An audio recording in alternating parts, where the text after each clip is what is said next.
한국 무섭다며 전 세계 난리가 났습니다. 전 세계 전장을 누볐던 미국의 전략가 한 명이 있습니다. 이라크, 아프간, 유럽 최전선까지.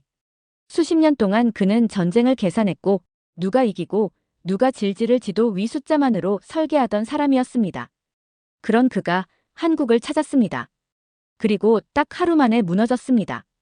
그를 무릎 꿇린 건 미사일도 군대도 외교 문서도 아니었습니다. 그는 말합니다. 이 나라는 아직도 전쟁 중입니다. 대체 무슨 사연인지 오늘 사연 바로 시작하겠습니다. 저는 브라이언 맥닐. 전직 미 해병대 대령이자 현재 조지타운 대학교에서 전략학을 가르치고 있습니다. 전 세계 40여 개국을 다녔고 중동 내전, 유럽 국경 충돌, 미 본토 방어 시뮬레이션까지 경험했어요. 2024년 봄 국방대학 초청으로 서울을 방문했어요. 전날 저녁까지만 해도 서울의 밤은 조용했고 내 온사인이 흐드러진 거리에는 사람들이 삼겹살에 소주잔을 기울이고 있었습니다. 그리고 그 다음날 아침 호텔 조식 식당에서 처음 그 일을 접했죠. 뉴스 자막이 이렇게 시작됐어요. 북한, 동해상으로 단거리 탄도미사일 2발 발사. 숟가락을 들고 멈췄습니다. 이건 전시작전에서 통보받던 방식과 똑같았어요. 미사일 발사, 발사 시각, 예상 낙하 지점. 하지만 놀라운 건 뉴스가 아니었죠. 주변의 반응이었습니다.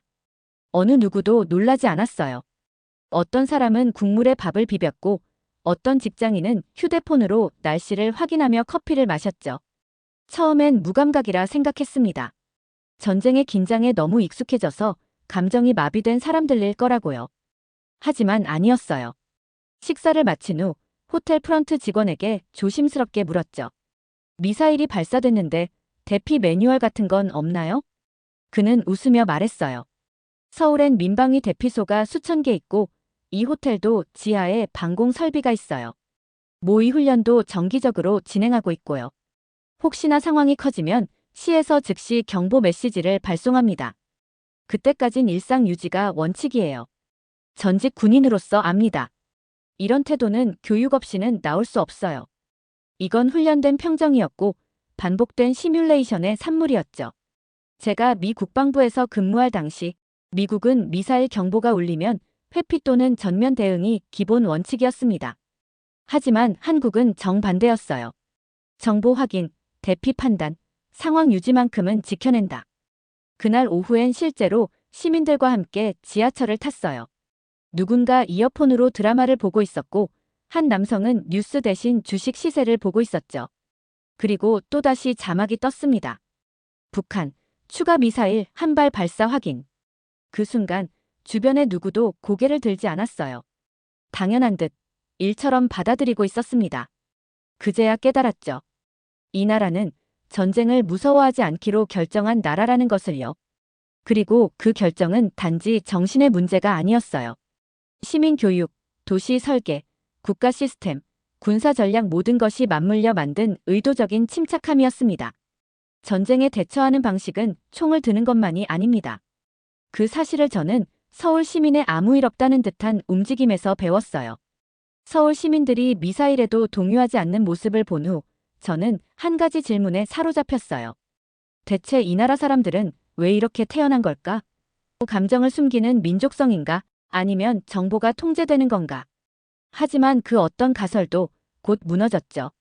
며칠 뒤 저는 국방대학교 교수의 안내로 경기도에 위치한 예비군 훈련장을 방문하게 되었어요. 단순한 견학일 줄 알았죠. 미국에서는 민방위나 주방위군 훈련도 형식적이기 마련이니까요. 그런데 훈련장이 보이기 시작하면서부터 저는 단박에 뭔가 다르다는 걸 직감했어요. 차에서 내리자마자 느껴지는 긴장감과 질서. 먼저 눈에 들어온 건 수백 명의 민간인 복장의 남성들이었어요. 하지만 그들의 움직임은 군인이었습니다. 줄 맞춰 이동하고 정해진 위치에서 정숙하며 장비를 정비하는 손길이 매우 능숙했죠. 심지어 교관이 지시하기도 전에 몸이 먼저 반응하는 모습. 전 이걸 신체가 기억하는 병역 경험이라 부릅니다. 저분들 다 현역이었던 겁니까? 제가 묻자 한국 장교는 웃으며 말했어요. 예비군입니다. 병역을 마친 후 매년 몇 차례씩 실전 훈련을 받죠. 40살까지 의무예요. 40세까지 군 복무의 연장이 실질적으로 계속된다는 뜻이었어요. 병역 의무를 마친 후에도 계속 사격 훈련을 받고 동원 체계에 포함된다는 것. 이건 미국의 주방위군과는 차원이 다른 개념이었죠. 훈련장 한쪽에서는 모해 사격이 진행 중이었어요. 헬멧을 쓴 30대 남성이 M16을 들고 사로에 들어섰고 표적지를 향해 정확히 방아쇠를 당겼습니다. 제가 놀란 건 그 다음이었어요. 대상 제거 완료. 다음 사수 준비. 마치 특수부대처럼 절제된 언어와 움직임. 그리고 그 사수는 중소기업을 운영하는 대표였다고 합니다. 또 다른 참가자는 대형 병원의 내과 과장, 또 어떤 이는 택시 기사였어요. 군복이 아니라 평상복을 입고 있을 뿐 그들은 여전히 현역이었습니다. 한 중년 예비군은 훈련 중간 휴식 시간에 제게 다가와 말을 걸었어요. 미국에서 오셨군요. 우리나라가 어때 보입니까? 당황한 저는 솔직하게 대답했습니다. 놀랍습니다. 여러분 모두 군인 같아요. 그러자 그는 깊은 눈빛으로 말했죠. 우리는 군인이 아니라 아버지입니다. 자식을 지키는 아버지죠. 그 한마디가 제 가슴에 묵직하게 꽂혔어요. 이들에게 군사훈련은 직업이 아니라 가족을 지키기 위한 의무였던 겁니다. 이 장면을 본 순간 미국의 전략학 교재를 떠올렸어요. 군대는 시민과 분리된 집단이 아닌 사회의 연속이어야 한다. 하지만 그건 이상론일 뿐 실제로 그런 사회는 찾기 힘들었죠. 그런데 한국은 그걸 현실로 구현해낸 몇 안 되는 나라였습니다. 심지어 훈련장 벽면에는 이런 문구가 적혀 있었어요. 우리는 전쟁을 겪은 자다. 잊지 마라.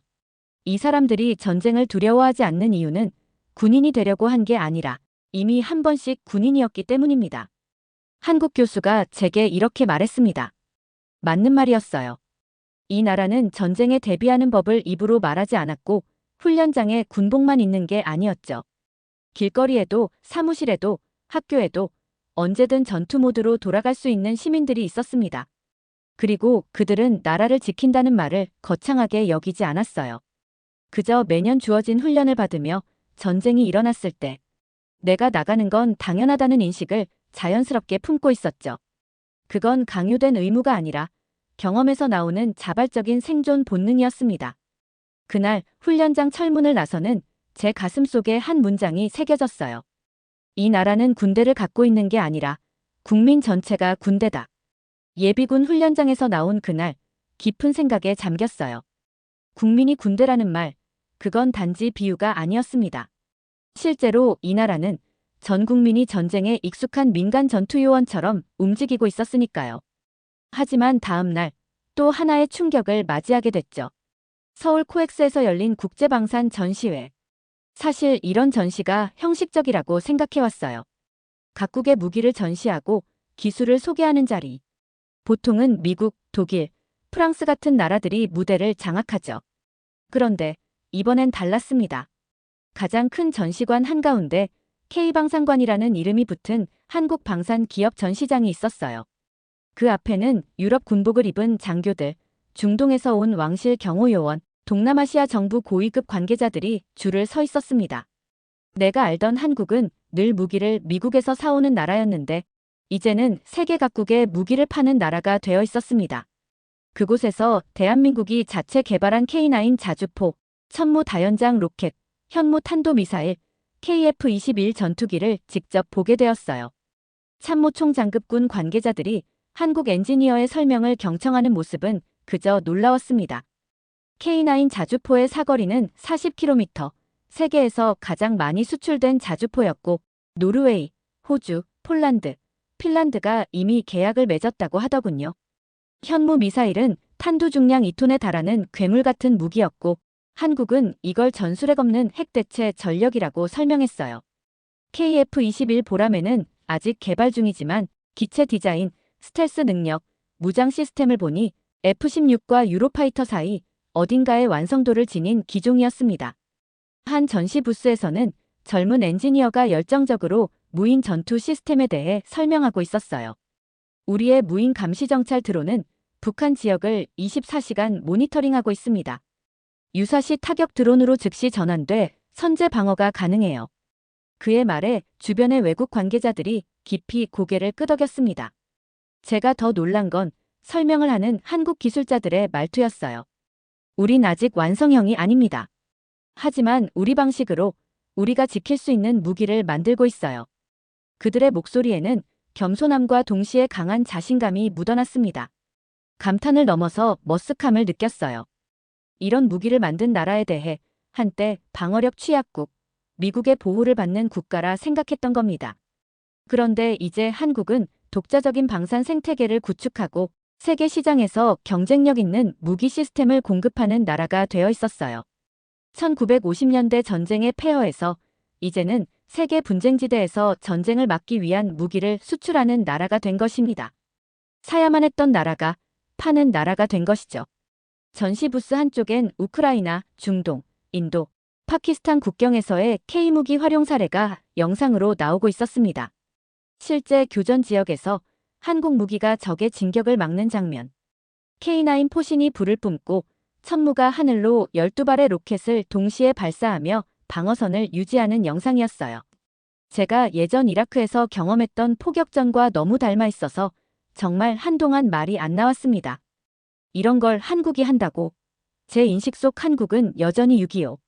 전쟁 당시 미국의 도움을 받던 그 나라에 머물러 있었던 거였죠. 한국은 이제 수입국이 아닙니다. 옆에서 안내하던 방산업체 관계자가 조용히 말했어요.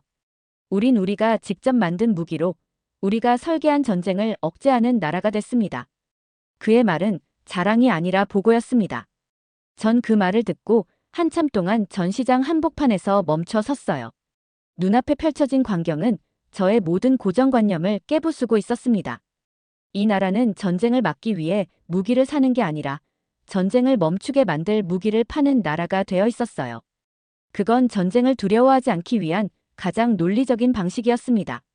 공격받지 않기 위해 공격할 수 있다는 걸 보여주는 기술. 돌아오는 길, 제 머릿속엔 미국 전략사령부에서 들었던 오래된 문장이 맴돌았어요. 무기는 침묵의 외교다. 말이 통하지 않을 땐 기술이 말을 대신한다. 그리고 지금 그 말을 가장 잘 실행하는 나라는 미국도 중국도 러시아도 아닌 한국이었습니다. 전시회 이후 한국 무기 기술력에 적잖이 충격을 받았어요. 그러나 그건 어디까지나 기계의 이야기였습니다. 진짜 군대의 힘은 사람에서 나온다고 믿었던 저는 기술력과는 별개로 과연 한국 군인들의 실전 태세는 어떨까 그게 궁금했죠. 며칠 뒤 마침 한미연합훈련 참관 기회가 주어졌어요. 경북 포항 인근 해안에서 진행된 훈련이었죠. 미 해병대 소속 전략참모 자격으로 저는 한국 해병대 1사단과 함께 움직이게 되었습니다. 현장에 도착하자 가장 먼저 느낀 건 긴장감이었어요. 형식적인 훈련이 아니었습니다. 눈빛부터가 달랐죠. 여느 평화 시기 군사훈련과는 전혀 다른 분위기였어요. 물속을 박차고 올라오는 상륙 장갑차, 탄약을 나르는 후방 수송팀, 주어진 시간 안에 목표 고지를 확보하려는 돌격대. 지휘관들은 말없이 손짓으로 명령을 내리고 병사들은 딱 정해진 템포로 움직였어요. 명령이 아니라 훈련된 반사행동이었죠. 한 소대가 해안 절벽을 오르는 동안 옆에 있던 한국 해병대 장교에게 물었어요. 이 훈련 얼마나 자주 합니까? 그는 망설임 없이 대답했습니다. 매달 합니다. 하지만 환경을 계속 바꿔요. 밤에도 하고 비 올 때도 하고 겨울에도. 적은 날씨를 선택하지 않으니까요. 그 말에 고개를 끄덕였습니다. 함께 참관한 미 해병대 중령이 제게 이렇게 말했어요. 저 친구들은 실전에서도 저렇게 움직일 겁니다. 웃으며 되물었죠. 어떻게 그렇게 확신하나? 그가 말했어요. 훈련을 훈련처럼 안 하잖아요. 지금 저 눈빛은 싸우겠다는 눈빛입니다. 실전처럼 훈련하고 훈련처럼 살아가는 군대. 제가 해병대 복무 시절 늘 꿈꿨던 모습이 지금 제 앞에 있었습니다. 그날 저녁 야전 숙소에서 있었던 작은 일이었어요. 훈련 중 부상을 당한 한국 병사 한 명이 자기 무릎을 붕대로 감고 다시 복귀하려 했습니다. 제가 그 정도 부상땐 훈련 빠져도 된다고 하자 그 병사는 담담히 말했어요. 전시라면 이 정도는 부상도 아닙니다. 그리고는 다시 소총을 들고 뛰어갔죠. 다른 병사들도 마찬가지였어요. 꼭 필요한 말만 하고 상관의 지시를 기다리기보다 자발적으로 판단하고 움직였습니다. 우리 미군 병사들이 쉬는 시간에 농담을 주고받을 때도 한국 해병들은 다음 작전을 미리 점검하고 있었어요. 한 선임 병사는 쉬는 시간에 지도를 펼쳐놓고 소대원들에게 지형을 설명하고 있었습니다. 이 능선을 넘어갈 때 적이 매복할 가능성이 높아. 우리는 여기서 분산해서 움직이자. 그의 설명을 듣는 병사들의 표정이 진지했어요. 이건 훈련이 아니라 그들에겐 실전 준비였던 겁니다. 다음 날 미군 부대 간부들과 함께 간단한 평가 브리핑이 있었어요. 한 미군 장교가 농담처럼 이런 말을 했습니다. 전쟁 나면 우리가 한국군을 지키는 게 아니라 한국군이 우리 지켜줄 것 같아. 그 말에 모두가 웃었지만 그 웃음 뒤엔 진심이 있었어요. 한국군은 이미 보호받는 동맹이 아니라 함께 싸우는 전우. 어쩌면 우리보다 한 발 더 앞에서 싸우는 형제가 돼 있었던 겁니다. 실제로 한미연합작전 계획상 한국군은 미군보다 앞에서 싸우도록 배치돼 있습니다. 이론이 아니라 현실에서 한국군은 전방 선봉이에요. 미군은 그걸 알고 있죠. 그래서 겉으론 조용하지만 속으로는 한국군을 존경하고 있었습니다. 저는 전략가이기 전에 군인이었어요. 전쟁에서 진짜 강한 군대는 총알이 많은 부대가 아니라 물러서지 않겠다는 눈빛을 지닌 군대라는 걸 압니다. 그리고 그날 그 눈빛을 한국군 병사들에게서 보았어요. 가장 극적인 장면은 마지막 훈련평가 회의 때였습니다. 미군 사령관이 한국군 지휘관에게 고개를 숙이며 악수하며 말했어요. 이번 훈련 우리가 더 많이 배웠습니다. 진심으로 존경합니다. 존경. 전장에서 그것만큼 값진 단어는 없습니다. 훈련장을 나선 후에도 제 마음은 좀처럼 가라앉지 않았어요. 한국군의 눈빛, 자세, 실전 감각. 그 모든 게 말로만 듣던 준비된 군대의 실체였죠. 하지만 군대가 아무리 강하더라도 전쟁은 결국 도시에서 벌어집니다. 며칠 후 서울시 재난안전센터를 방문한 일이 있었습니다. 도심 내 재난 대응 시스템과 민방위 체계를 직접 확인할 수 있는 자리였죠. 저는 당연히 자연재해 대응 중심일 거라 생각했어요. 그런데 처음 브리핑에서 들은 말이 이거였습니다. 서울은 전시를 기준으로 설계돼 있습니다. 순간 귀를 의심했어요. 전시라니요? 여긴 도심 한복판이었고 빌딩 숲과 카페, 고층 아파트가 가득한 곳인데 말이죠. 하지만 곧 이어진 설명은 제 전략 가적 상식을 박살냈습니다. 서울에는 3,800개 이상의 공공, 민간 지하 대피소가 등록돼 있었고 지하철역 대부분이 방공호 겸용으로 설계돼 있었으며 대형 마트와 백화점, 학교, 시청, 고층 건물 지하 등 다수의 공간이 유사시 자동 개방 대피소로 전환 가능하다는 겁니다. 한 담당자는 벽면에 거대 스크린을 가리키며 자랑스럽게 설명했어요. 이 스크린은 서울시 전역의 실시간 상황을 보여줍니다. 현재 각 대피소의 수용 가능 인원, 비상물자, 보유량, 제독시설 작동 여부까지 모니터링이 가능해요. 스크린 앞에서 말을 잇지 못했습니다. 미국의 어떤 도시도 이 정도 수준의 실시간 대피 인프라를 갖추지 못했어요.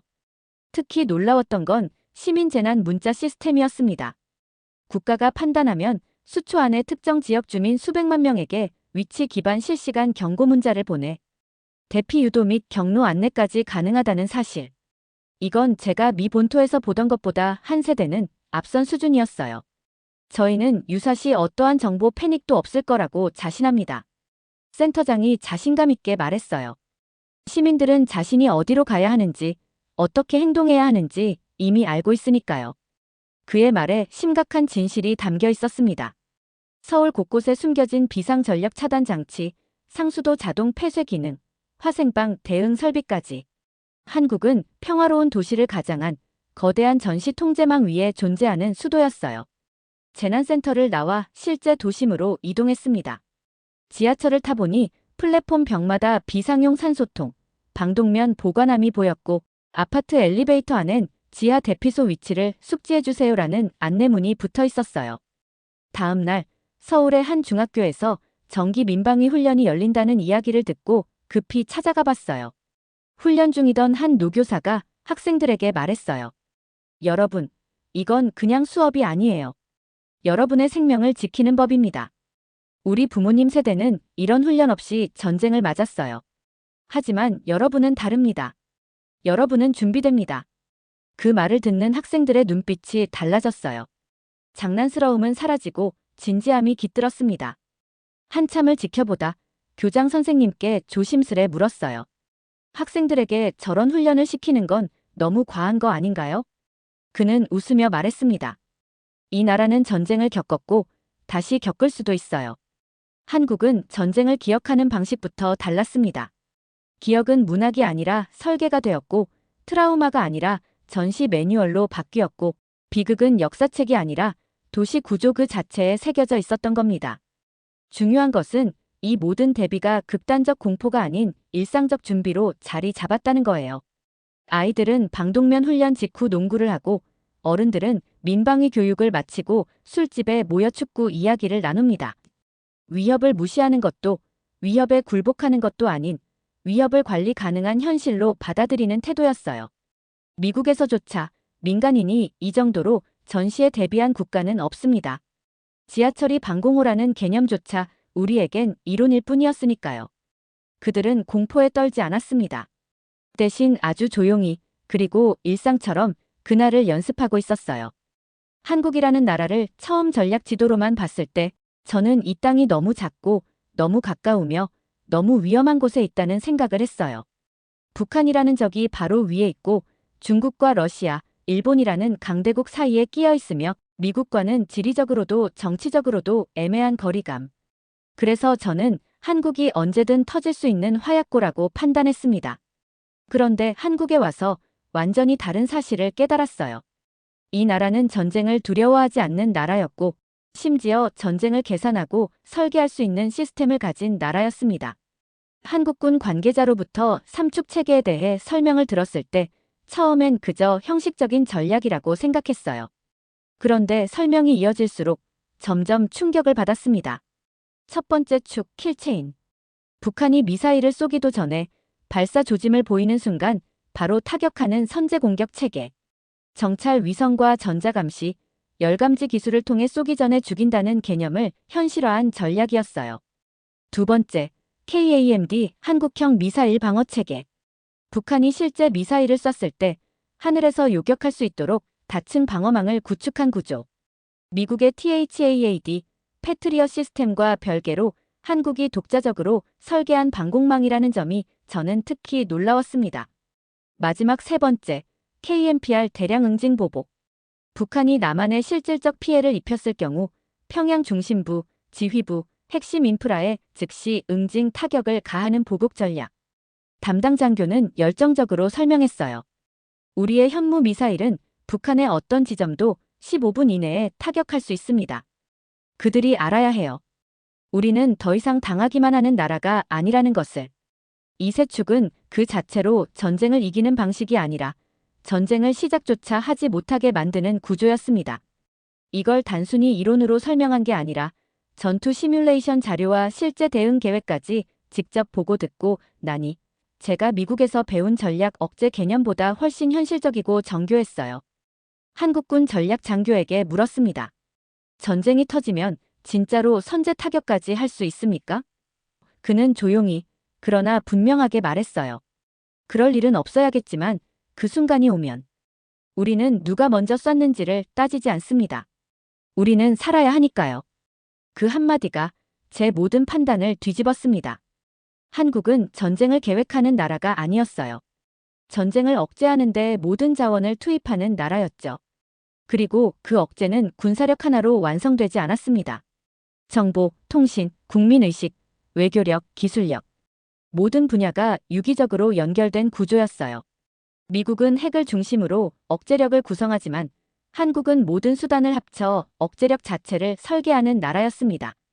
게다가 이 억제 전략의 정점은 감정이 아니라 계산이었어요. 북한이 도발하면 즉각 보복하겠다는 분노의 메시지가 아니라 그들이 도발조차 못하게 만드는 치밀한 시뮬레이션의 결과물이었죠. 그날 밤 작전실 모니터에 떠있던 문장이 잊히지 않아요. 전쟁은 무력으로 이기는 것이 아니라 전쟁이 나지 않도록 설계하는 것에서 시작된다. 전쟁을 대비하는 나라와 전쟁을 계산하는 나라는 다릅니다. 그리고 한국은 전쟁 자체를 불가능하게 만드는 설계를 완성한 나라였어요. 총칼 없이 전쟁을 멈추는 방법을 알고 있는 나라.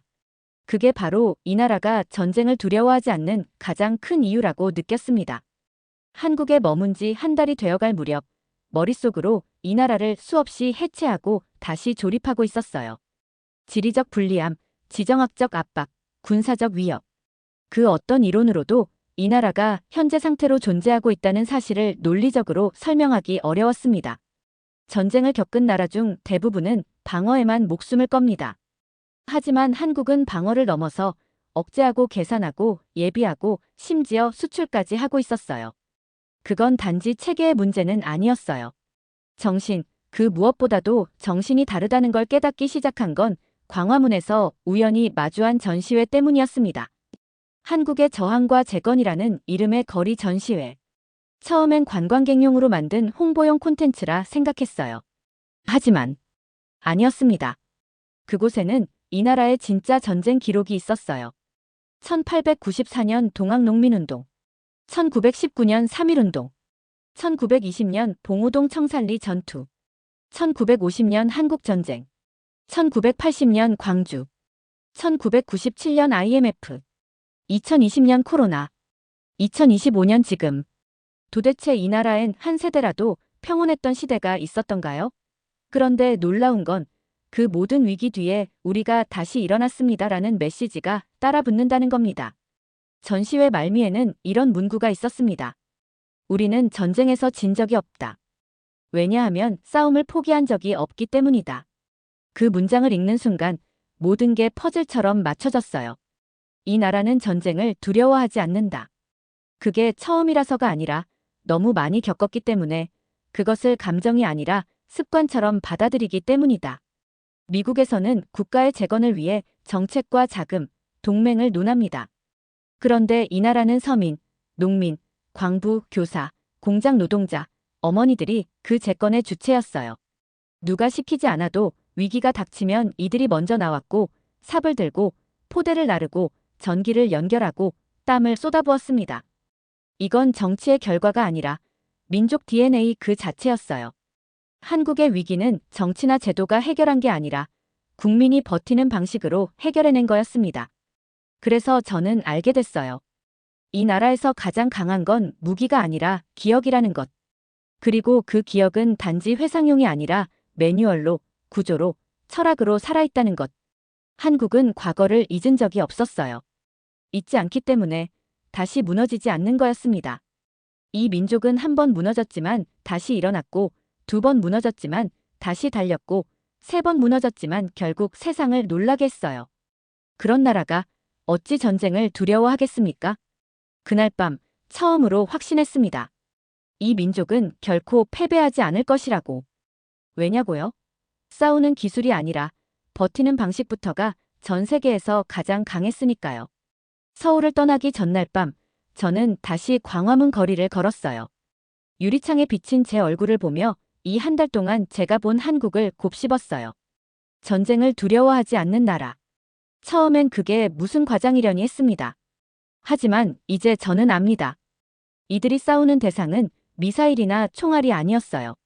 불확실한 경제, 위태로운 외교, 붕괴 위기의 안보, 그리고 무엇보다 버티는 것 자체. 이들은 아침에 일어나 지하철에 오르고 각자의 책상에 앉아 고객에게 전화하고 트럭을 운전하고 문을 닫고 다시 또 하루를 버텨냅니다. 그게 바로 한국의 전쟁이었어요. 눈에 보이지 않고 뉴스에 나오지도 않고, 하지만 매일같이 이어지는 고요한 전투. 그런데 말이죠. 저는 이 싸움이 결코 작다고 생각하지 않았어요. 오히려 이 싸움이야말로 진짜 국가가 존재하는 방식이라고 느꼈습니다. 공항으로 가기 전 마지막으로 한 곳을 더 들렀어요. 전쟁기념관. 그곳엔 한 문장이 새겨져 있었습니다. 우리는 아직 끝나지 않았다. 적이 사라졌을 뿐 싸움은 계속된다. 그 말이 맞았어요. 이 민족은 식민지를 벗어났어도 여전히 불공정한 역사와 싸웠고, 전쟁이 멈췄어도 안보의 무게를 짊어졌고, 산업화가 끝나도 지속 가능한 미래를 위해 싸우고 있었습니다. IMF, 부동산, 인구절벽, 청년 실업, 외교위기. 어느 하나 전쟁이 아닌 게 없었어요. 그런데도 이들은 도망가지 않았습니다. 포기하지 않았고 무너진 자리에서 다시 올라섰고 그게 당연하다는 듯 웃었어요. 정치가 흔들려도 동맹이 멀어져도 세계가 무시해도 이 나라의 마지막 전선은 국민이었습니다. 한국인들은 어쩌면 한 번도 평화를 누려본 적이 없는 민족일지도 모르겠어요. 그렇기에 누구보다 평화를 지킬 준비가 된 민족일지도 모르죠. 이제 저는 확신합니다. 이 나라는 절대 무너지지 않을 것이라고. 그들이 지켜온 싸움이 그저 이기기 위한 전쟁이 아니라 살아남기 위한 전쟁이었기 때문에. 그리고 그 전쟁에서 저는 미국에서 온 한 명의 전략가로서 고개를 숙였습니다. 두 번째 사연 시작합니다. 말도 안 되는 일이 벌어졌습니다. 과거에는 유엔 원조를 받던 나라였습니다. 전쟁으로 폐허가 되었고 기근에 허덕이며 보릿고개를 견뎠습니다. 그런 나라가 이제는 아프리카와 동남아, 전 세계에 굶주린 사람들에게 쌀을 보내고 라면을 보내고 농업기술을 전수하고 있습니다. 어떻게 전 세계에서 한국만이 이 기적을 이루었습니까? 어떻게 한국만이 배고픔을 극복하고 이제는 다른 나라를 돕고 있습니까? 자원도 부족하고 영토도 좁고 전쟁까지 겪었던 나라가 이렇게까지 성장할 수 있었습니까? 답은 명확합니다. 한국은 배고픔이 무엇인지 아는 나라였기 때문입니다. 그리고 이제는 배고픈 사람을 그냥 두지 않는 나라가 되었습니다. 라고 말하는 미국 교수가 있습니다. 대체 무슨 사연인지 오늘 사연 바로 시작하겠습니다. 저는 에릭 윌슨입니다. 미국 명문대에서 국제경제학과 식량정책을 연구하는 교수죠. 수십 년간 세계의 식량 문제를 연구하며 개발도상국 기아 문제 해결법을 찾으려 노력했습니다. 그런데 이 문제는 생각보다 훨씬 복잡했어요. 아프리카, 동남아시아, 남미를 돌아다니며 조사해보니 많은 개발도상국들이 경제는 성장해도 기아 문제를 해결하지 못하고 있더군요. 빈부격차, 정치적 불안정, 기후변화, 농업기술 부족까지 원인은 정말 다양했죠. 연구를 하다 보니 한국이 특별하다는 사실을 발견했어요. 한국은 1950년대만 해도 세계에서 가장 가난한 나라 중 하나였습니다. 한국 전쟁 직후 유엔 원조를 받던 최빈국이었고 1960년대까지도 극심한 식량난을 겪었어요. 어느 지역에서는 끼니를 때우기 위해 나무 껍질을 먹거나 풀뿌리를 캐먹기도 했다고 하니 그 상황이 얼마나 절박했는지 상상하기 어렵죠. 그런데 현재 한국은 전 세계에서 유일하게 기아에서 완전히 벗어난 나라가 되었어요. 그것도 불과 몇십 년 만에요. 더 놀라운 건 이 나라는 이제 전 세계의 배고픈 사람들을 돕는 원조국이 되어 있다는 사실이었죠. 한때는 국제사회의 도움을 받던 나라가 이제는 도움을 주는 나라로 바뀐 겁니다. 인류 역사에서 이런 극적인 변화를 이룬 나라가 또 있을까요? 궁금증이 커져갔고 결국 한국의 경제 발전과 식량 문제 해결 모델을 연구하는 프로젝트를 시작하게 됐어요. 한국 정부와 대학에서 초청을 받아 직접 현장을 조사할 기회도 얻었습니다. 식량 안보 전문가로서 이보다 더 흥미로운 연구 대상은 없었어요. 한국행 비행기를 타면서 인터넷을 검색하다 흥미로운 문화적 특징을 발견했어요. 한국에서는 밥 먹었어? 가 인사말이다. 이게 무슨 의미일까요? 미국에서는 How are you? 나 굿모닝이 일반적인 인사인데 한국에서는 사람을 만나면 밥 먹었어? 라고 묻는 게 흔한 인사라고 하더군요. 처음에는 문화적 차이로 생각했는데 나중에 이 인사말 하나에 한국의 역사와 정신이 고스란히 담겨 있다는 걸 알게 됐습니다. 서울에 도착하자 야경이 눈앞에 펼쳐졌어요. 황홀할 정도로 빛나는 고층 빌딩들, 활기찬 거리, 쉴 새 없이 움직이는 사람들. 불과 70년 전까지 세계에서 가장 가난했던 나라라니 믿기 어려웠죠. 이런 놀라운 변화가 어떻게 가능했을까? 그 비밀을 풀고 싶었어요. 공항에서 만난 통역사의 첫 인사가 바로 그것이었어요. 교수님 오시느라 고생 많으셨습니다. 식사하셨어요? 아, 이게 그 유명한 한국식 인사구나 싶었죠. 웃으며 기내식 먹었습니다라고 답했더니 통역사는 당황한 표정으로 말했어요. 그래도 한국 음식 드셔야죠. 서울에서 유명한 식당 예약해두었어요. 배고프지 않았지만 열정적인 모습에 거절할 수 없어 따라갔어요. 식당으로 가는 길에 통역사는 계속 한국 음식에 대해 이야기했어요. 음식에 대한 자부심이 대단하더군요. 미국에서도 물론 음식 문화에 대한 자부심이 있지만 한국인들의 음식에 대한 애정과 자부심은 차원이 달랐어요. 식당에서 맞이한 광경은 경이로웠습니다.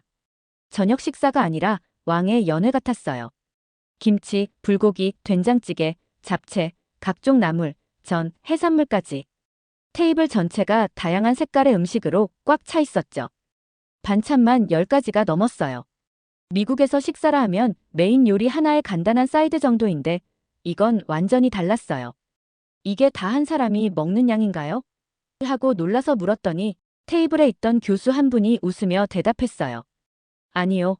우리 모두 함께 먹는 거예요. 한국에서는 음식을 나누는 것이 문화입니다. 그날 밤 호텔 침대에 누워 생각했어요. 이 나라는 배고픔을 용납할 수 없는 나라였구나. 방금 전까지 있었던 식사는 음식이 많아서가 아니라 마치 무언가를 증명하는 의식 같았어요. 그리고 그 의식의 핵심은 나눔이었죠. 다음 날 아침 연구소 미팅을 위해 로비로 내려갔는데 통역사가 또 물었어요. 교수님, 좋은 아침입니다. 혹시 조식 드셨나요? 웃으며 답했죠. 아직이요. 그런데 괜찮아요. 커피 한 잔이면 충분합니다. 그러자 통역사는 믿을 수 없다는 표정을 지었어요. 식사하셔야 하루가 든든하죠. 한국 속담에 아침은 황제처럼, 점심은 왕처럼, 저녁은 거지처럼 먹어라라는 말이 있어요.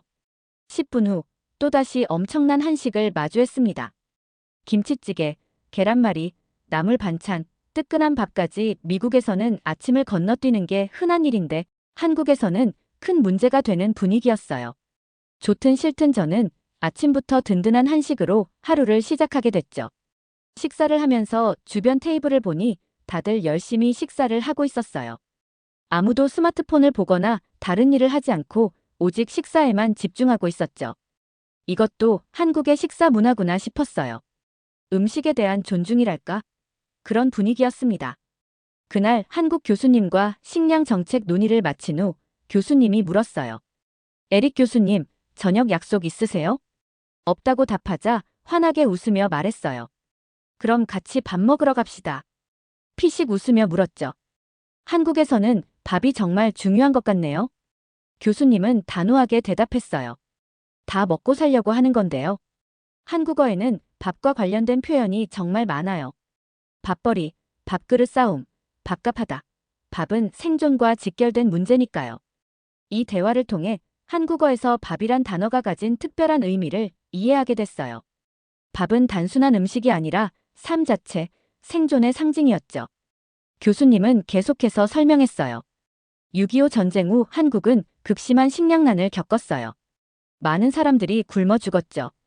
한국 교수들과 식사하며 문득 이런 생각이 들었어요. 이 민족은 정말 배고픈 걸 용납할 수 없는 사람들이구나. 본격적인 연구를 위해 한국 정부의 경제 자료와 과거 식량 정책 보고서를 분석했습니다. 곧 알게 됐죠. 한국은 과거 기아가 일상이었던 나라였다는 사실을요. 1950년대 한국은 유엔에서 최빈국으로 분류됐고 1960년대까지도 보릿고개라는 극심한 식량난을 겪었어요. 보릿고개란 보리가 익기 전인 봄철, 지난해 수확한 식량이 떨어져 극심한 배고픔을 겪는 시기를 말합니다. 당시 한국인들은 배를 채우기 위해 옥수수, 감자, 보리죽을 먹으며 겨우 버텼어요. 1963년에는 정부가 국민들에게 혼식, 쌀과 보리, 밀가루를 섞어 먹는 것을 강요하며 쌀 소비를 줄이려 했죠. 농촌진흥청에서 만난 한 노년의 농업연구자는 당시 상황을 생생하게 기억하고 있었어요. 1960년대 초 저희 가족은 하루에 2끼도 제대로 먹기 힘들었어요. 어머니는 자신의 몫을 줄여 우리 형제들에게 더 주셨죠. 그런 기억이 있으니 지금도 음식을 버리는 건 죄악처럼 느껴져요. 그런데 1970년대부터 한국은 완전히 달라지기 시작했어요. 이 변화를 가능하게 한 핵심 요인이 궁금했습니다. 한국이 세계에서 유일하게 기아에서 벗어난 나라라고. 어떻게 그게 가능했지? 연구를 진행하며 놀라운 사실을 발견했어요. 인도, 필리핀, 브라질, 인도네시아 같은 나라들도 경제적으로 성장했지만 빈부격차로 인해 여전히 국민들이 굶고 있었어요. 하지만 한국은 경제 성장뿐만 아니라 전 국민이 배고픔에서 완전히 벗어난 유일한 나라였죠. 유엔과 IMF도 공식적으로 한국을 기아에서 벗어난 유일한 국가로 인정하고 있었어요. 이건 인류 역사상 거의 유일한 사례였습니다. 농업학자들 사이에서는 한국의 식량 기적이라고 불리더군요. 한국이 기아 문제를 완전히 해결할 수 있었던 이유는 크게 세 가지로 나타났습니다. 첫째, 통일벼의 개발이었어요. 1970년대 한국은 높은 수확량을 자랑하는 통일벼 품종을 개발했고, 이를 통해 쌀 생산량이 급격히 증가했죠. 통일벼는 기존 품종보다 약 30% 높은 수확량을 자랑했고, 병충해에도 강했습니다. 농촌진흥청의 자료에 따르면 통일벼 보급 후 한국의 쌀 자급률은 70%에서 93%로 급증했어요. 결국 한국은 쌀을 수입하는 나라에서 자급할 수 있는 나라로 변했어요. 이 벼 품종 덕분에 보릿고개는 역사 속으로 사라졌습니다. 통일벼 개발 프로젝트에 참여했던 한 노농학자는 당시 상황을 이렇게 설명했어요. 우리는 날마다 밤늦게까지 연구실에서 일했어요. 연구원들 모두 우리가 하는 일이 국민을 배고픔에서 구할 것이라는 사명감으로 가득 차 있었죠. 그게 통일벼 성공의 비결이었어요. 둘째, 1960, 70년대 새마을운동을 통한 농촌 발전이었어요. 새마을운동은 농촌 지역의 인프라를 개선하고 농민들의 의식을 변화시키는 종합적인 프로그램이었죠. 정부는 근면, 자조, 협동이라는 슬로건 아래 마을 단위로 지원금을 제공하고 주민들이 스스로 발전 계획을 수립하도록 했어요. 놀라운 건 새마을운동이 단순한 정부 주도 사업이 아니라 국민 참여형 운동이었다는 점이에요. 마을 주민들은 도로 포장, 지붕 개량, 상하수도 설치 등 기본 인프라를 직접 구축했고 협동조합을 통해 농기계를 공동 구매하며 생산성을 높였어요. 농업 생산성이 증가하고 국민 소득이 올라가면서 기아 문제를 해결할 수 있었죠. 농민들도 배고프지 않게 되었고 결국 전체 사회가 안정되기 시작했어요. 한 새마을운동 지도자 출신 할머니는 이렇게 회상했어요. 처음에는 반신반의했어요. 그런데 우리 마을이 변하는 걸 직접 보니까 우리도 할 수 있구나라는 자신감이 생겼죠. 그 자신감이 한국을 바꿨다고 생각해요. 하지만 기술과 정책만으로 이 모든 게 가능했을까요? 그건 아니라고 생각했어요. 한국은 배고픈 과거를 겪어본 나라였어요. 그 경험이 밥을 나누는 문화를 만들어냈죠. 한국에서 밥 먹었어? 가 인사말일 정도로 서로를 챙기는 문화가 정착된 겁니다. 과거에 서로 나눠 먹어야 살았던 기억이 한국인들에게 밥을 나누는 습관을 만들어준 거예요. 이를 가장 강하게 체감한 건 서울의 무료 급식소를 방문했을 때였어요. 어르신들이 줄을 서고 자원봉사자들이 무료로 식사를 나눠주고 있었습니다. 어떤 분들은 기초생활수급자였고 어떤 분들은 그냥 식사를 하러 오신 분들이었어요. 놀라웠던 건 시혜적 분위기가 전혀 없다는 점이었죠. 미국에서도 무료 급식소가 있지만 대부분 나는 도움받는 사람, 너는 도움 주는 사람이라는 구분이 명확해요. 그런데 한국에서는 도움을 주는 사람과 받는 사람이 자연스럽게 어울려 있었습니다. 자원봉사자들도 배식을 마치면 함께 식사를 하더군요. 급식소 자원봉사자에게 물었어요. 이렇게까지 밥을 나누는 문화가 정착된 이유가 뭘까요? 그분은 망설임 없이 대답했죠. 우리는 배고픔을 겪어봤거든요. 그래서 같은 처지의 사람을 보면 그냥 지나칠 수 없어요. 한국 사람들에게 밥은 그냥 음식이 아니라 정이에요. 그 순간 확실히 알았어요. 한국인들이 배고픈 사람을 그냥 두지 않는 이유는 친절 때문이 아니었어요. 이건 역사적 경험과 한국인의 정신이 만들어낸 깊은 문화였죠. 그리고 정이라는 특별한 정서가 한국의 식량 문화를 형성했다는 것도 알게 됐어요. 더 놀라운 사실이 있어요. 이제 한국은 자국민만 배불리 먹이는 게 아니라 전 세계를 먹여 살리는 나라로 성장했다는 것입니다. 한국은 기아에서 벗어난 유일한 나라일 뿐만 아니라 이제는 기아 해결을 돕는 나라가 되었다. 연구 과정에서 김순권 박사라는 분의 이름을 자주 들었어요. 그는 한국의 농학자로 평생을 아프리카와 동남아에서 보냈습니다. 그의 목표는 배고픈 사람들을 위한 옥수수를 개발하는 것이었죠. 기존 옥수수는 기후 변화에 취약했고 수확량도 낮았어요. 그래서 김순권 박사는 가뭄과 병충해에 강하면서도 수확량이 높은 슈퍼 옥수수를 개발했습니다. 그의 개량 옥수수는 기존보다 3배 이상 높은 생산량을 기록했고, 이 옥수수를 보급하면서 수많은 아프리카인들이 기아에서 벗어날 수 있었어요. 더 감동적인 건 그가 연구에만 머물지 않고 직접 현장에서 농민들과 함께 일했다는 점이었어요. 80이 넘은 나이에도 아프리카 농촌 마을을 직접 찾아가 농사법을 가르치고 씨앗을 나눠주었죠. 그의 헌신은 현지인들에게 깊은 감동을 주었고, 여러 아프리카 국가에서 그를 아프리카의 아버지라고 부르게 됐어요. 그가 아프리카에서 한 말이 제 마음을 울렸어요. 한국도 한때 기아로 고통받던 나라였습니다. 그런데 우리는 극복했어요. 그렇다면 아프리카도 할 수 있습니다. 그 말을 듣고 깨달았어요. 이게 한국이 다른 나라들과 다른 점이구나. 돈을 보내는 게 아니라 기아를 해결할 방법을 직접 만들고 실행하는 나라. 김순권 박사의 개량 옥수수는 지금도 아프리카와 동남아에서 널리 재배되고 있습니다. 한 연구 보고서에 따르면 그의 옥수수 품종 덕분에 약 50만 아프리카 가정이 식량 안보를 확보했다고 합니다. 숫자로 표현하기 어려운 엄청난 공헌이죠. 한국의 기여는 여기서 끝나지 않았어요. 정부 차원에서도 기아 해결을 위한 엄청난 노력을 기울이고 있었죠. 코이카 한국국제협력단은 한국 정부가 운영하는 국제 원조기관으로 개발도상국의 식량 문제를 해결하기 위해 농업, 기술, 교육, 식량 원조까지 지원하고 있었어요. 다른 선진국들의 원조기관과 달리 코이카는 자립 지원에 초점을 두고 있더군요.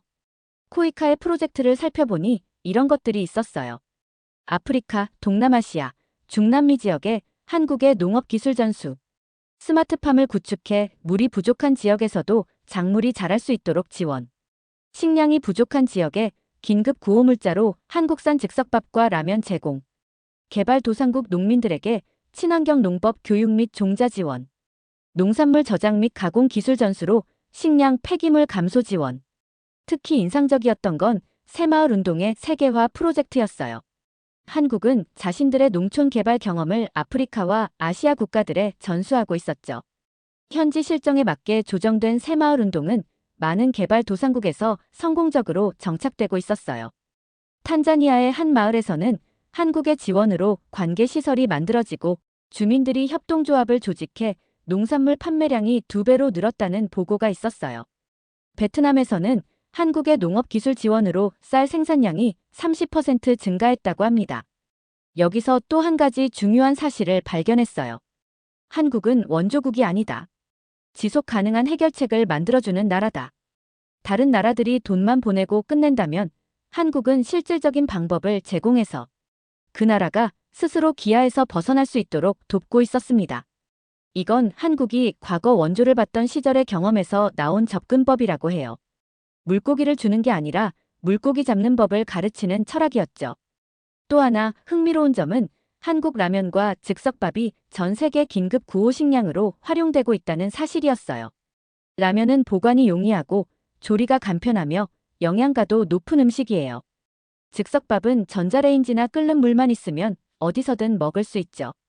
그래서 한국산 라면과 즉석밥은 재난 지역과 기아가 심각한 곳에서 긴급 식량으로 활용되고 있었어요.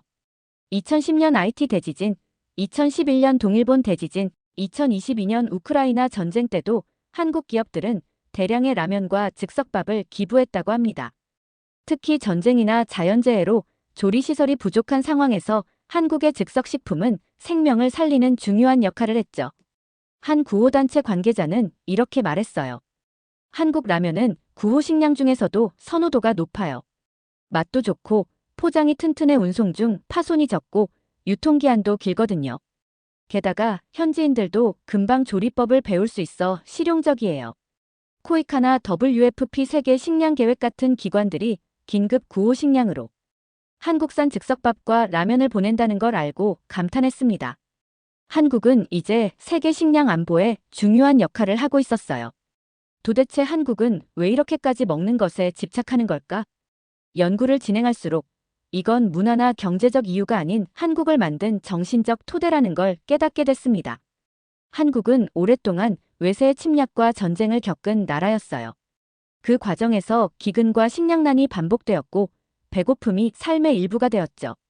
일제강점기, 6.25 전쟁, 보릿고개 시절을 거치면서 배고픔은 한국인들에게 가장 큰 공포가 되었어요. 그러다 보니 먹는 것이 곧 생존이라는 사고방식이 강하게 자리 잡을 수밖에 없었죠. 먹는 것은 살기 위한 가장 기본적인 요소였고, 한국인들은 내가 배불리 먹는 것뿐만 아니라 내 주변 사람이 배고프지 않은 것도 중요하게 여겼어요. 이게 한국인의 정문화와 결합되면서 밥을 나누는 문화로 발전했습니다. 한 역사학자는 이렇게 설명했어요. 한국에서 밥은 탄수화물이 아니에요. 역사적으로 공동체의 생존, 나눔, 인간관계의 상징이었죠. 함께 밥을 먹는다는 것은 공동체의 일원으로 인정받는다는 의미였어요. 이건 개인적인 습관이 아니라 수백 년 동안 쌓인 역사적 경험이 만든 집단적 사고방식이었던 거예요. 한국은 첨단 농업 기술을 개발도상국에 전수하는데도 앞장서고 있었어요. 가나에서는 한국의 기술 지원으로 쌀 생산량이 30% 증가했고, 캄보디아에서는 스마트 관계 시스템 덕분에 농작물 수확량이 2배 이상 늘었다는 보고가 있었어요. 한국 농업 전문가들은 직접 현장에 가서 현지 농부들에게 기술을 가르치고 그들이 자립할 수 있도록 돕고 있었죠. 원조가 끝난 후에도 그 효과가 지속되도록 하는 한국만의 접근법이었어요. 베트남의 메콩 델타 지역에서는 한국의 스마트 농업 기술이 적용되어 기후 변화에 대응할 수 있는 농법이 도입됐다고 해요. 해수면 상승으로 염분 피해를 입던 농지에서도 작물을 재배할 수 있게 된 거죠. 베트남 농부들은 이 기술을 기적이라고 부른다고 합니다. 스마트팜은 특히 기후 변화로 고통받는 지역에서 큰 효과를 보였어요. 제한된 물과 자원으로도 안정적인 식량 생산이 가능해졌기 때문이죠. 한국은 이런 기술을 패키지로 만들어 개발도상국에 제공하고 있었어요. 유엔 원조를 받았던 나라였고 세계에서 가장 가난한 나라 중 하나였죠. 그러나 지금은 세계 10위권의 경제 강국이 되었고 식량을 원조하는 나라가 되었어요. 과거에 한국이 굶주렸을 때 국제사회는 한국을 도왔습니다. 이제 한국은 자신이 받은 도움을 다시 돌려주려 하고 있었어요. 우리는 배고픔이 얼마나 고통스러운지 알기에 배고픈 세계를 돕는다. 이 철학이 한국이 전 세계 기아 문제 해결에 적극적으로 나서는 이유였죠. 한 코이카 관계자는 이렇게 말했어요. 한국은 기아를 극복한 유일한 사례이기 때문에 우리의 경험은 개발도상국들에게 실질적인 도움이 될 수 있어요. 우리가 걸어온 길을 그들도 걸을 수 있도록 돕는 것이 우리의 의무라고 생각합니다. 코로나19 팬데믹과 러시아, 우크라이나 전쟁으로 전 세계가 식량 위기를 겪을 때도 한국은 독특한 방식으로 대응했어요. 한국 정부는 세계 식량 계획에 상당한 기부금을 제공했을 뿐만 아니라 한국형 식량 위기 대응 모델을 개발하여 국제사회와 공유했습니다. 특히 인상적인 것은 스마트 식량 안보 시스템이었습니다. 이 시스템은 AI와 빅데이터를 활용해 식량 위기를 예측하고 선제적으로 대응할 수 있게 해주었어요. 한 유엔 식량농업기구 전문가는 한국의 접근법을 이렇게 평가했어요. 한국의 식량 위기 대응 모델은 다른 선진국들과 차별화됩니다. 즉각적인 식량 지원뿐만 아니라 기술 이전, 교육, 인프라 구축까지 포괄적으로 다루고 있어요. 이건 한국만의 독특한 경험에서 나온 접근법입니다. 연구 중에 한국 청년들의 국제활동도 접했어요. 한국국제협력단의 월드프렌즈 코리아라는 프로그램을 통해 많은 한국 청년들이 개발도상국에서 봉사활동을 하고 있었습니다. 이들은 농업기술 교육, 식수시설 개선, 영양교육 등 다양한 활동을 통해 현지 주민들의 삶을 개선하고 있었어요. 놀라웠던 것은 이 청년들의 열정과 헌신이었죠. 한 청년 봉사단원은 인터뷰에서 이렇게 말했어요. 우리 부모님 세대는 외국의 도움으로 굶주림에서 벗어났어요. 이제는 우리가 그 은혜를 갚을 차례죠. 이 말에서 한국의 나눔 정신이 세대를 넘어 이어지고 있다는 것을 느꼈습니다. 세네갈에서 활동 중인 또 다른 청년 봉사단원은 자신의 경험을 이렇게 전했어요. 처음에는 문화 차이로 힘들었어요. 그런데 현지 주민들과 함께 밭을 일구고 함께 수확하고 함께 음식을 나누면서 진정한 소통이 시작됐죠. 식량이야말로 가장 강력한 소통 도구라는 걸 깨달았어요. 한국의 젊은 세대들이 이렇게 세계의 기아 문제 해결에 앞장서는 모습을 보며 이 나라의 미래가 더욱 밝다는 생각이 들었어요. 2022년 세계식량 정상회의에서 한국 대표단은 모두를 위한 식량 안보라는 비전을 제시하며 국제사회의 찬사를 받았어요. 한국의 기아 극복 경험과 해결책이 전 세계의 모델이 되고 있었죠. 또한 한국은 글로벌 식량 안보 파트너십이라는 새로운 이니셔티브를 출범시켰어요. 이 프로그램은 식량 부족 국가들이 한국의 모델을 자국 상황에 맞게 적용할 수 있도록 지원하는 것이 목표였죠. 이제 저는 한국을 연구 대상이 아니라 하나의 위대한 모델로 바라보게 되었어요. 한국은 과거에는 배고픈 나라였지만 이제는 배고픈 세계를 돕는 나라가 되었죠.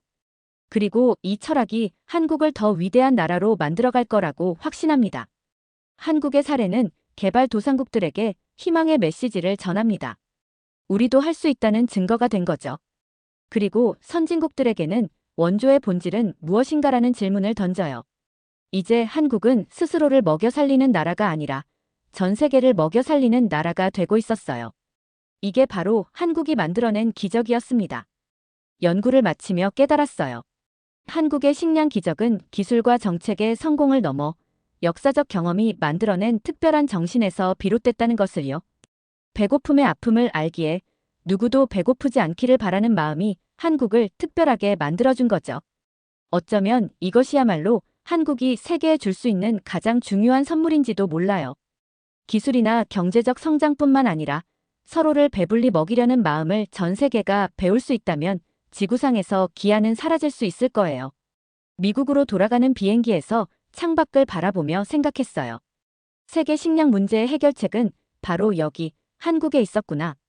전 세계가 한국의 경험에서 배워야 할 것이 많다고 느꼈습니다. 기술과 정책도 중요하지만 더 중요한 것은 나눔의 문화와 철학이었어요. 이제 국제 식량 정책 분야에서 한국의 경험을 더 널리 알려야겠다고 다짐했어요. 한국이 보여준 기적은 전 세계가 함께 배워야 할 소중한 교훈이니까요. 그리고 다음에 한국을 방문할 때는 밥 먹었어? 라는 질문에 더 이상 당황하지 않고 그 속에 담긴 깊은 의미를 알아차릴 수 있을 것 같아요.